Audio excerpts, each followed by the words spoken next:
토지는 목표를 분명히 해야 된다고 제가 늘 말씀을 드리거든요. 내가 이거를 왜 샀는지, 그 위에 건물을 그럼 어떻게 할 건데, 그리고 장기인지 단기인지, 농업인인지, 보상을 받는 건지, 시세 차익용인지. 시세 차익용은 내가 자본 수익을 얻으려고 그러는 거잖아요. 그죠? 임대가 목적이라면 이거는 임대 수익을 얻으려고 그러는 거고. 근데 이왕이면 임대도 되면서 시세 차익까지 나면 더 좋죠.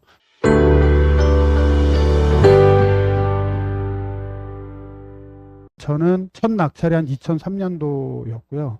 못하는 물건이 없는 만능 투자자가 되고 싶어요. 그래서 계속 끊임없이 공부는 좀 하고 있고, 저 300억 규모 전원주택 개발을 좀 했었고요. 그래서 우리 지금 여기 오시는 검지님이 여기 소형섭님이시거든요. 그래서 저하고 그 300억 규모 주택 사업을 같이 하셨던 형님이세요. 제가 요거를 보여드려요. 요게 제 성적표거든요. 부동산학과예요. 복수 전공으로 관광 레저를 했어요.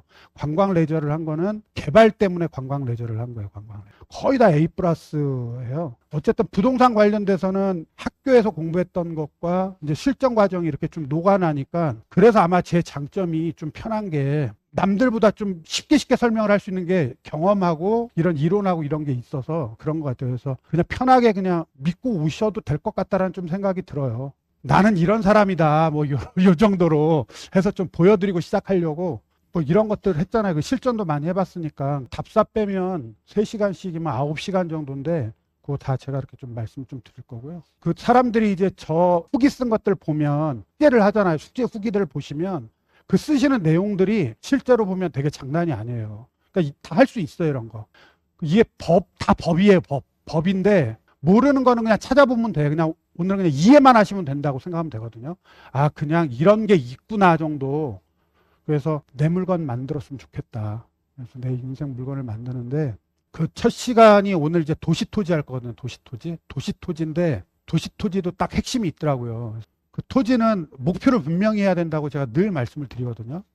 내가 이거를 왜 샀는지, 그 위에 건물을 그럼 어떻게 할 건데, 그리고 장기인지 단기인지, 농업인인지, 보상을 받는 건지, 시세 차익용인지. 시세 차익용은 내가 자본 수익을 얻으려고 그러는 거잖아요. 그죠? 임대가 목적이라면 이거는 임대 수익을 얻으려고 그러는 거고. 근데 이왕이면 임대도 되면서 시세 차익까지 나면 더 좋죠. 전 이게 공장이라고 생각하거든요. 그래서 공장은 제가 따로 한 파트를 뺄 거예요, 일부러. 이거는 제가 다 기본반에서 다 얘기를 하는 거니까 좀 간단하게 넘어갈 건데, 오늘은 이제 서울 토지를 하다 보니까 제가 그 서울 토지 하면서 느낀 건데, 아실이 되게 좋더라고요. 제가 이제 도시 토지를 보는 건데요. 재개발, 재건축, 무조건 재개발, 재건축 지역인 거예요, 서울은. 그리고 그 외 지역을 그럼 어떻게 볼 거냐인데, 결국 아까 제가 이제 상권의 변화, 건물의 용도 변경, 리모델링, 신축, 꼬마 빌딩 요 정도인 것 같아요. 도시는. 시골은 좀 접근하는 게 틀리고. 그래서 먼저 도시 토지는 기본으로 좀 알아두셔야 할 게, 건축선 후퇴라는 게 있대요. 주차장법을 좀 아셔야 되고. 근데 이것도 법으로 얘기하면 굉장히 힘드니까 그냥 요런 느낌만 좀 아시면 될 것 같아요. 요게 건축선 후퇴인데, 제가 도로도 그렇게 심각하게 얘기를 안 하거든요. 그냥 건축법상 3m가 있어야 돼요. 그래서 3m가 안 되면 내 대지가 이렇게 후퇴되는 거야. 요게 건축선 후퇴야. 만약에 도로가 3m가 안 되면 내 땅이 뺏기는구나, 요 정도 생각하는 게 건축선 후퇴다. 그리고 주차장과 관련해서는 여기 보시면 주거용은 무조건 한 대, 그 세대당 한 대. 그 나머지는 면적이 다 틀려질 수가 있거든요. 왜냐하면 고시원이나 그 상가 같은 경우는 한 대가 안 돼도 돼요. 요건 제가 좀 이따 설명을 따로 드릴게요. 요거 보시면 얘가 근린 주택으로 이렇게 생겼어요. 이렇게. 근데 우리가 항상 이런 건물을 볼 때 늘 건축물 내장을 봐야 되거든요. 여기 보시면 단독주택에 2종 근생으로 돼 있네요. 근데 1층이 2종 근생이고 2, 3, 4층이 다가구 주택으로 돼 있는 거예요.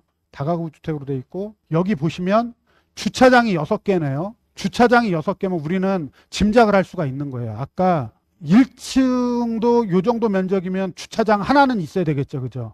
그리고 6대니까 2층, 3층의 각각 2개씩 하면 4개, 1층 하면 5개, 요 위에는 뭐 주인 세대 이렇게 해가지고 6개 되는 거겠죠. 근데 2, 3, 4층을 다 쪼갤 수 있잖아. 그죠?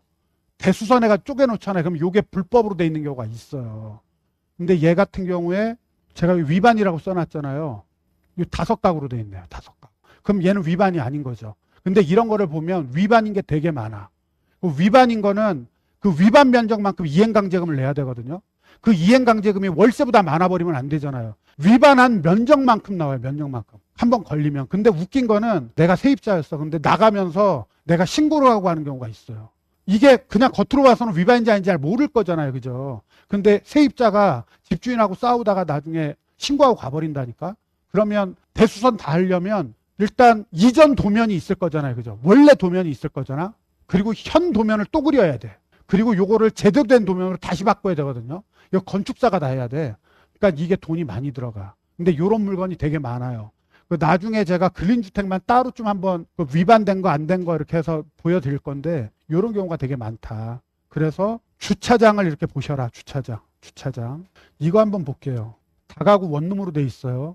요렇게 생긴 애예요. 그냥 우리가 흔히 보는 그냥 일반적인 뭐 근린주택 뭐 이런 것 같아요. 이렇게 코너에 있고 전자지도 한번 볼게요.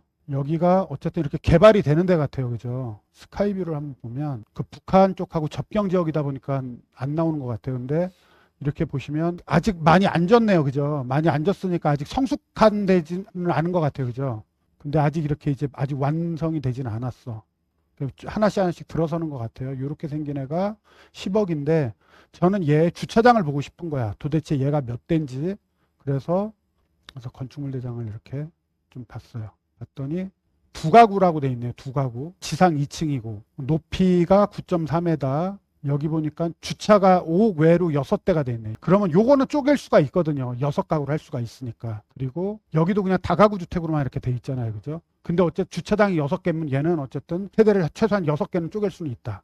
근데 지금 여기는 두 가구 돼 있는 거예요. 근데 얘 같은 경우는 제가 봤을 때는 그 LH나 이런 데서 분양을 한 걸 거예요. 이런 경우를 지구단이라고 하거든요.